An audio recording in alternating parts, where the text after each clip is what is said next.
Right guys, this is something I'd like to discuss with you. It's quite a topical sort of subject, and I noticed that a lot of guys, they're either all for using wafters and they're part of their armoury, or they don't use wafters at all very much. They tend to just stick to pop-ups and use chod rigs, inch stiff rigs, and a pop-up's a pop-up, you know, and wafters, just use a bottom bait.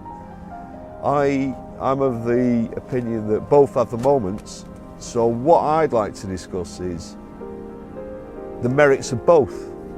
I personally don't think that pop-ups are as good as people tend to believe. And one of the reasons that I believe this is that whilst you're presenting okay on weed, you know, you could have a little bit of filamentous weed on the bottom, and the pop-up's a little bit more presentable and keeps out the chod. By the very nature of it being quite buoyant, it's also easier for the fish to spit it out. It goes in easy, but comes out easy. Whereas a wafter, you know, a balanced bottom bait in effect, it's going to fall on the floor of the carp's mouth and give a greater chance of the hook catching on the bottom of the mouth. Whereas you can imagine a pop-up, it's sort of, unless it's like a claw, you know, I can see that where you've got it weighted with a putty or a shot, and it can lean over at times, but generally it bobbles about in the roof of the mouth and flies out the mouth easier. So one of the dilemmas I've always got is, every time I'd prefer the effect of the hook dropping in the floor of the mouth, and I find it very hard to justify why I should use a pop-up, because I've seen so many fish like ignore a pop-up that's blatant. Unless you've got the knowledge of what the bottom's like exactly, you know, a lot of people tend to err on the side of caution and use pop-ups, but I think my preference would be a wafter in every kind of eventuality, apart from candy flossweed and some other nightmare stuff that you'd rather avoid. So one of the things I used to do, which was interesting, is I'd use a pop-up rig, and I'd use a rig, I call it the shot on the hook rig, which was with a pop-up, but it keeps it very low to the bottom. So it counterbalances the buoyant effect. I don't know if you've seen this rig, but basically, say you run out of wafters and you've only got pop-ups with you, rather than trim them down, what you do is you just get the bend of the hook, put a piece of braid around it and pinch a shot onto it, trim it down and blob it with a lighter, so that acts as the counterbalance, and it actually presents perfect. I'll show you one shortly. And if you run out of wafters, that's the way of making the pop-up fish very close to the bottom, and also getting that effect where it's going to catch on the floor of the mouth. So that's one thing I would advise you to try. Very underused, very popular on the continent, particularly in Holland. I've noticed loads of guys use it over there. In an argument about wafters and pop-ups, one of the things that you really must consider, I mean, I know there's variants where you can use stiff hinge rigs, curved stiff rigs, all the rest of it, but regardless of whatever you do, there's going to be this element of buoyancy. Imagine that's inside the confines of a fish's mouth. We often do this palm test, you know, where you pull it. It's a very relevant test, but you'll do it with a pop-up. You'll do it with a bottom bait, a wafter, and a pop-up. The key point I'm going to make is this: wafter, yes; pop-up, no. The test isn't as relevant with a pop-up, purely and simply because of this. By its very nature, the pop-up's precluding the palm test, really, because it's lifting off the shot.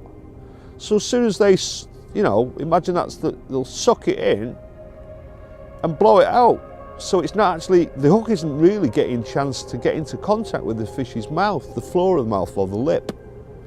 Perhaps on the very last bit of the exit where it can catch the lip occasionally. But I reckon if we knew how many times they were blowing the rig out the mouth with a pop-up, it'd scare you to death. I think they're just making the occasional cock-up when we catch them. I think they're very adept at sucking this in on a pop-up and blowing it out. Whereas if you take the shot off and turn it into a, you know, I'll try and get it off. Not so easy, crimps it on. Right, okay. Then, without the shot, with a bottom bait or a wafter, now you're talking. The palm test is relevant because the weight of the bait is letting the hook sit on the floor of the carp's mouth. Of course, part of the conundrum is getting the length of the hook length correct, where the fish can suck it in and then it's making contact to pull.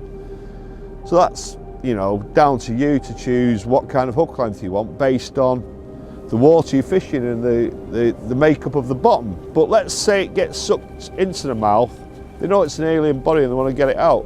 So the palm test is relevant there, so I try and do a rig that instantly turns over and sits right. So my argument is this: when everyone does this palm test and they try it over the finger perhaps, a pop-up is never ever going to behave like that because the hook is not touching the floor of the mouth most of the time. So it's quite an irrelevant test. So in effect, a pop-up rig is working more on a fluke chance of hooking them in the lips somewhere, usually when they try and blow it out, or when they suck it in the first place, it'll just fall and grip the corner of the mouth or in the middle.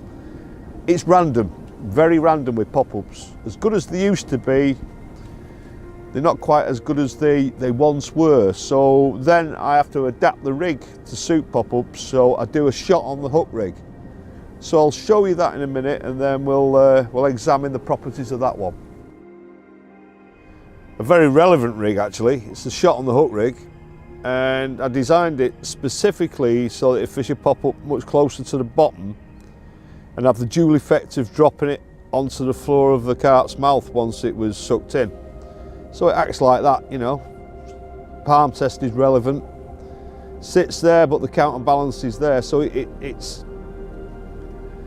acting exactly as you want it, and that weight drops it into the floor of the carp's mouth, and it's much more difficult to eject.